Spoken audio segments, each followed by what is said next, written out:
Okay, today I have Momo Takamori with us. Welcome to this show, Momo. Pleasure. So, well, just tell us about yourself and then your experience of having learned English from your dad in Japan, and you only speak English in with your dad only in English. Is that right? Even though you That's two are Japanese and you live in Japan. So tell us a little bit that's right. about that. Go ahead. Uh, I currently teach English at two universities in Kansai area, and I sometimes translate and interpret. Uh, as for my English learning experience, my father is an early English childhood uh, education expert, and he kind of experimented on me. Uh, this experiment was he kept or he never spoke to me in Japanese. He just used English in our daily conversation. Uh-huh. And it, well, I'm now 32 years old, and it has been quite a while now. I never spoke to my father in Japanese except for a brief family meeting session we have during the Obon period in Japan when I go back home to my parents' place and have a brief family reunion. And that's about it. And well, Ueka-san, you know Mr. Matsumoto, Michihiro Matsumoto, Mm-hmm. right? Uh, my father and Mr. Matsumoto are close, and when Mr. Matsumoto found out about this approach, or when he learned about this approach, he was a little bit surprised. And recently, he made a joke about it, and he also said it is a little bit kimochiwarui. Well, yes, that's my life. Actually, I have good questions to ask you. All right. So, you said that sometimes you speak with your dad in Japanese for special occasions, such as Yes, Obon. when my mother's around, because she So, doesn't understand English. when that happens, do you feel like you are talking to the same person, or how do you feel any differently when you Hmm. talk in English That or is a in very Japanese? interesting question, Oika-san.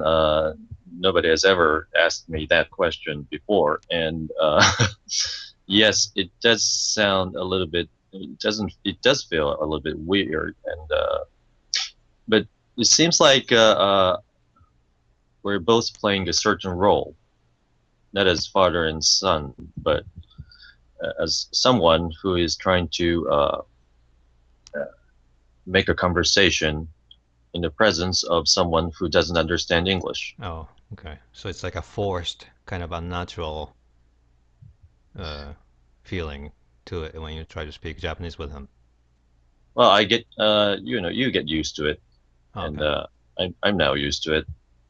But when we did this for the first time, which was probably a long time ago, I don't remember, but it did sound or felt a little bit strange. It felt a little bit strange, but now it's like playing a role, playing a particular role. Would it be more kind of effective to communicate your feelings and emotion in English with your dad? Because I know in Japan you don't say "I love you, Dad" or Hmm. stuff like that, but I guess in English we do. Do you see that happening? Like in English, you can express more of things that you may not necessarily say with typical Japanese father. I don't know who your father. I mean, I don't really know your father, but in Japan, the typical image of father is like kind of quiet or less communicative than mother figures. Yes, that's a very interesting question, and actually, Mr. Matsumoto Michiro Sensei also asked me this very same question. Uh, probably was more than 10 years ago. And I've never thought about it before because I don't know other fathers or other family conversation. And but I do feel like we, in our communication, we do convey certain feelings or emotions verbally, and I don't know if that is well, comparing to other families, I'm not sure how much we're doing, but from my perspective, probably it isn't that bad. I Okay. hope. Yeah. But, You used the word kimochi worry, and I forgot in what context you used it, so I forgot my question, but I thought I had a question about that. But you felt kimochi worry. that's yes. Recently, I met Mr. Matsumoto, and it's been a while. Probably last time I saw him before was around 6 months ago, probably, and the last time was in May, and he was trying to make a joke, or was trying to be humorous, I think, and was trying to introduce me to other people. And in that process, I think he, by his own way of saying, or in his own humor, Okay. he said, this man only speaks to his dad in English, which is pretty kimochiwarui. I was a unique or interesting, maybe. Yeah. Yeah. Yes. Oh, go ahead. You haven't No, no. finished your thought. I, Finish your thought. I finished, yes. Okay. So a couple months ago, I was talking to somebody, and then he said that nodo hatsuon wa kimoi. What do you think about that? I mean, it feels Nodo? not. I mean, nodo hatsuon is the way to speak English from the throat in this way, as opposed to speaking English in the mouth like this. But somebody mentioned that this way of talking is kimoi, and I was a little bit shocked because I feel like this is more normal than speaking English like this. This way of speaking is probably more kimoi than speaking like this. Do you have any thoughts on that? You just told me prior to this conversation that you actually intentionally try to use more resonant and rich voice because you were participating in a speech contest. Yes. But as for that, I'm not sure. I don't know this person's background, so I cannot make a comment. I don't think I should make a comment about this because I don't know this person's background. But that brings me to this interesting topic where in Japan, when people are fluent in English, or when they have this particular, for example, well, if I dare to say, if they have a native speaker-like pronunciation or way of producing the sound, uh, sometimes people try to hide their skills here in Japan, I see. which is because these people want to blend in. If they speak in a particular tone or particular pronunciation, and if their English is too good pronunciation-wise, probably they feel like people are well, they feel like they are given an eye, or they don't feel like they fit in.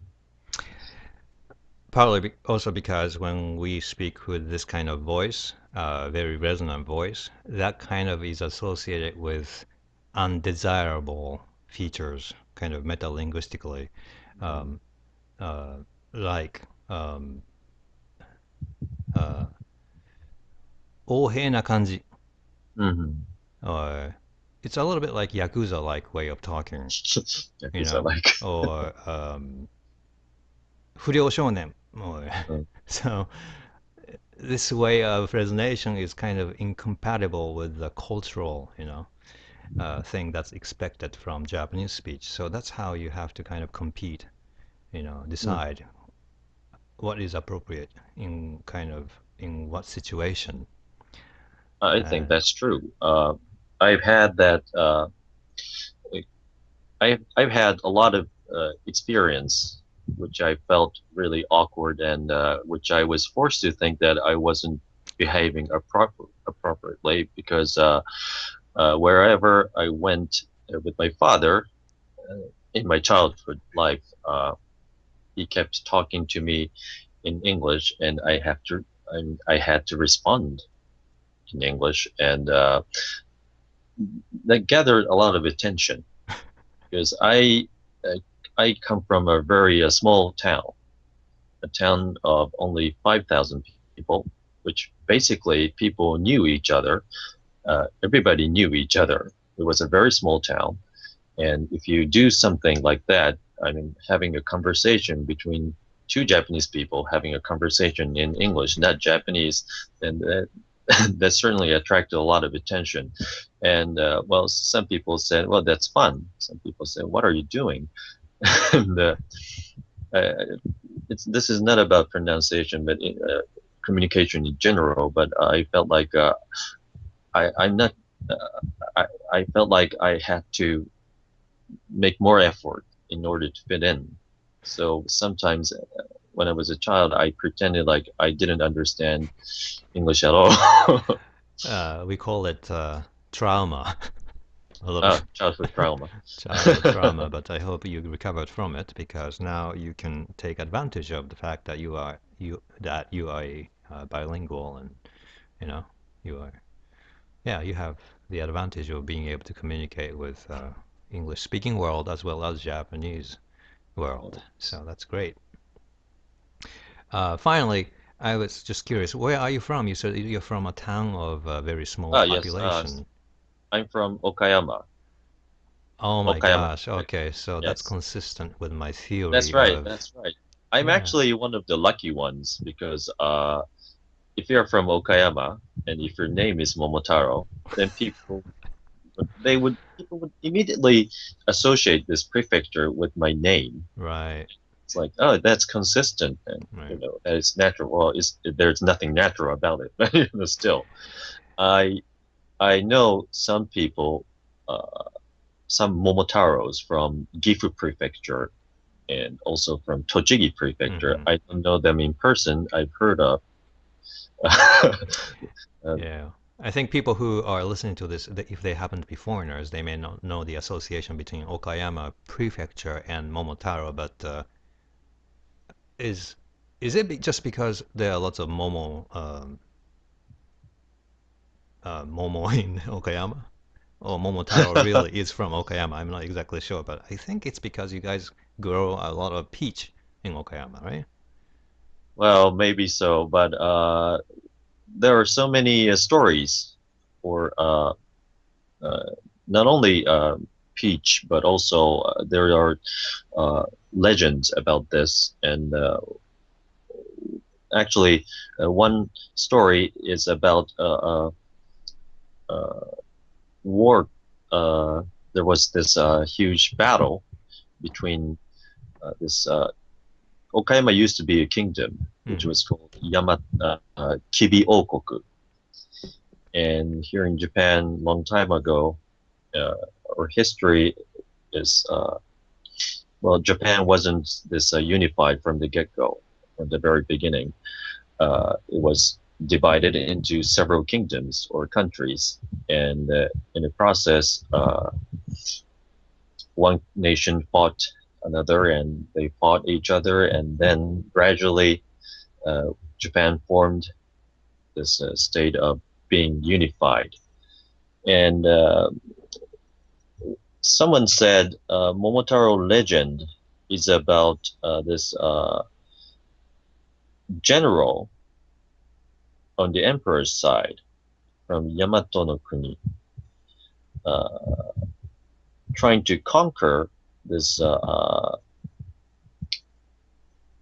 Kibi Okoku or Kibi Kingdom uh, in the story represented as Onigashima or Ogre's Island. Yeah. And there are many stories about Momotaro, and I don't know what story or which story is the origin of this Momotaro story, but I think people combined several stories to form this very popular and famous tale in Japan. That's a really deep interpretation of the story. I never thought about the story of Momotaro that way, but Did you know that there is actually a sequel for Momotaro? Momotaro too. Yeah. Wow, what happens? Onigashima Oni return and There are so many retaliate. stories. People wrote so many stories during the Edo period and probably around the Meiji period. And one of my favorite stories, it goes like this. For those who don't know Momotaro legend, Momotaro is a kind of a hero. He's like Hercules or something, and a very famous and popular figure. And he tries to conquer the devil, or what we call Oni, or which is called ogre or goblins, because they were doing bad things, hurting people. Yeah. And that went successful. That mission went really successful. I thought so, but what happened afterwards? I didn't know there was a Afterwards, sequence. that's right. That was Momotaro 1. Yeah. And Momotaro 2, well, I would subtitle it The Revenge of the Ogres or something. Yeah.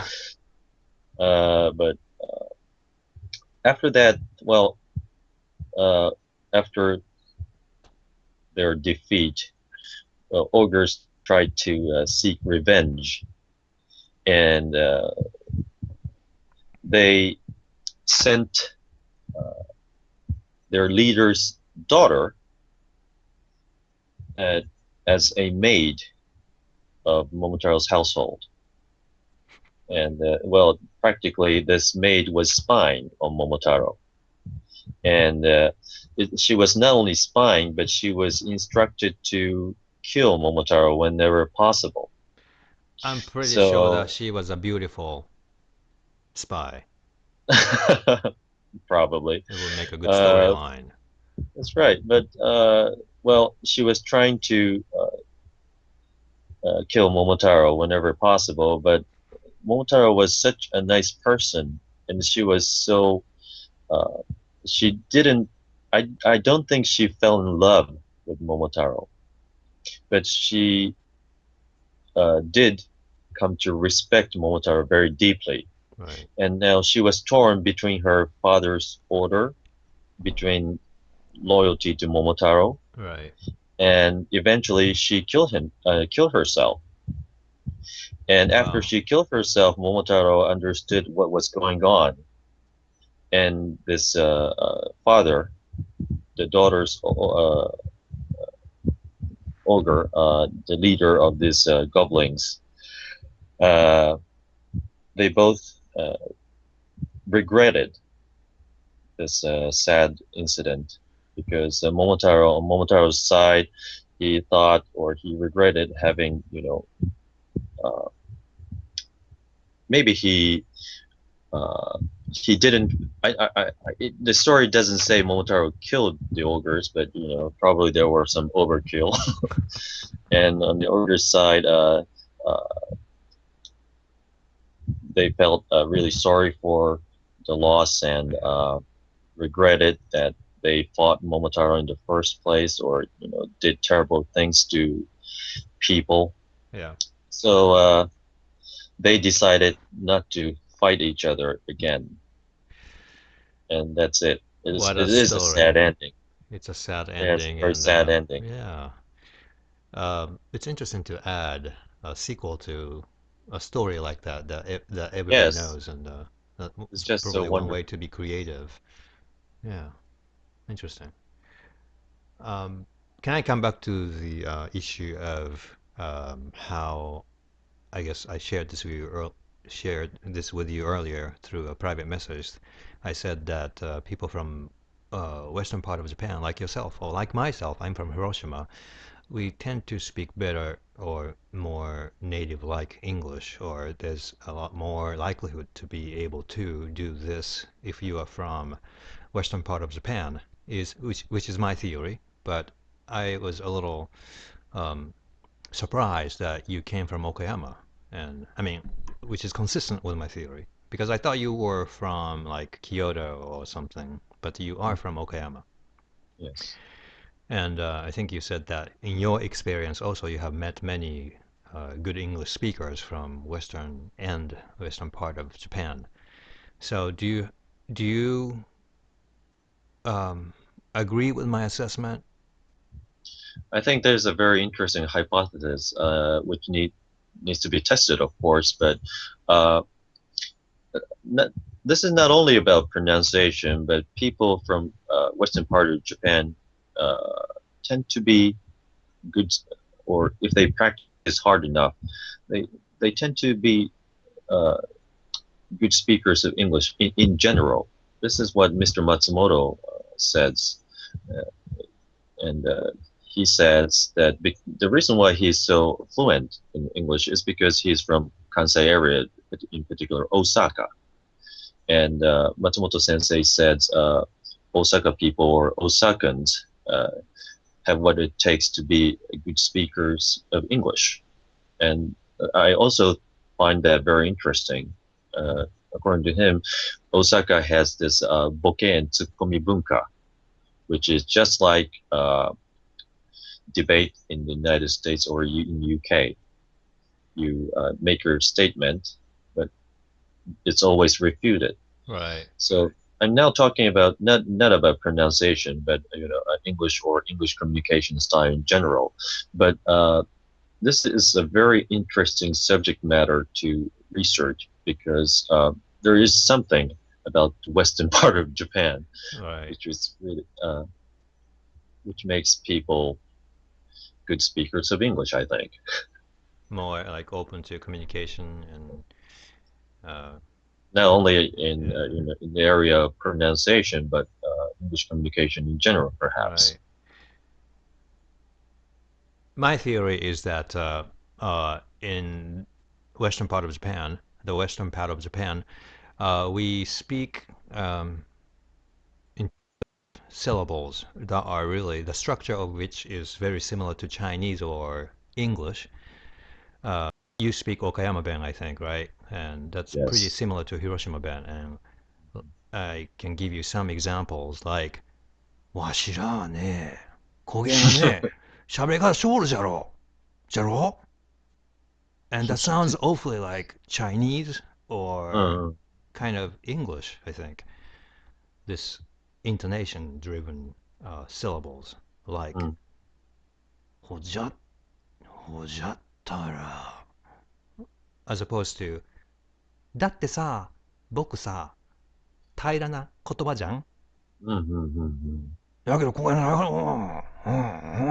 know what's going on.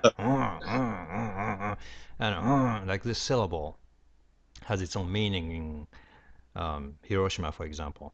Mm, Like, um, I have to give you one good example. Let's see. じゃったら、じゃ, like じゃ, Jot. Uh, as opposed to じゃ. Hebi wa in Japanese or Hiroshima ben. じゃ, じゃ, like slight difference in terms of intonation, like Chinese tonality type of intonation contained in Hiroshima ben syllables are very similar to English, and which is why I think we have a control over, I think, better mm. intonation in English, I think.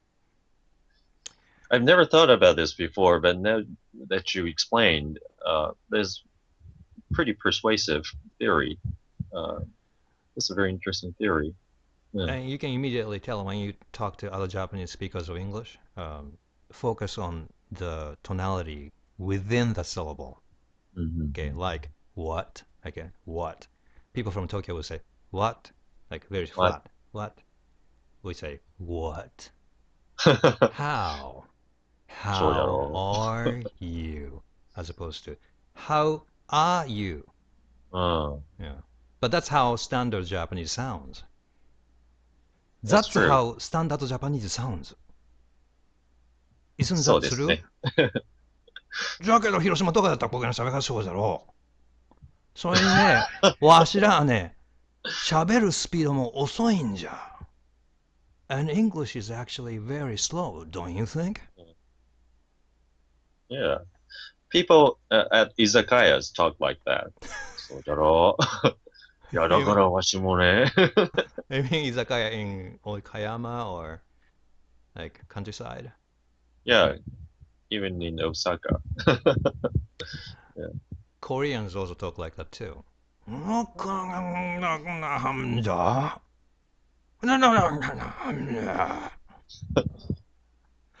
But if you go really to east in Japan, like Aomori, their language is so fast. Yeah.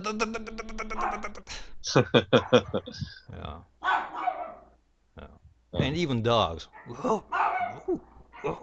It's Even dogs. even dogs kind of have. Kanto dogs Kanto dogs don't bark like exist. Yeah. wang wang. One one. Yeah. So I feel like as we are from Hiroshima or in your case Okayama, we are used to this notion of conveying messages through the tonality of the language. Maybe that's a very interesting observation, and I like to know more. If you develop this theory further, Yeah. this is interesting. Yes. Maybe you should have a session with Mr. Matsumoto about English speakers from western part of Japan. Actually, we did have a brief conversation on Oh, this yes. very topic with him. If you know, about a month ago, Mr. Matsumoto joined Oh, our it conversation. was a Skype conversation, Yeah, right? we were When talking he about was this. Yeah, traveling Yep. in Wakayama Prefecture. right. Yes, I enjoyed that conversation. It was a very stimulating Yeah. session. Yes, it's wonderful. Yes. Yeah. Well, thank you for your time and this Thank you very exciting much for conversation. Yeah. inviting me to your program. Thank you. Is this a program? Yes. Thank you very much for inviting me. Thank you. Look forward to meeting you in person sometime. I hope so. Yep. Yes. Thank you. Take it easy. Thank you. Bye bye. Talk to you soon. Bye.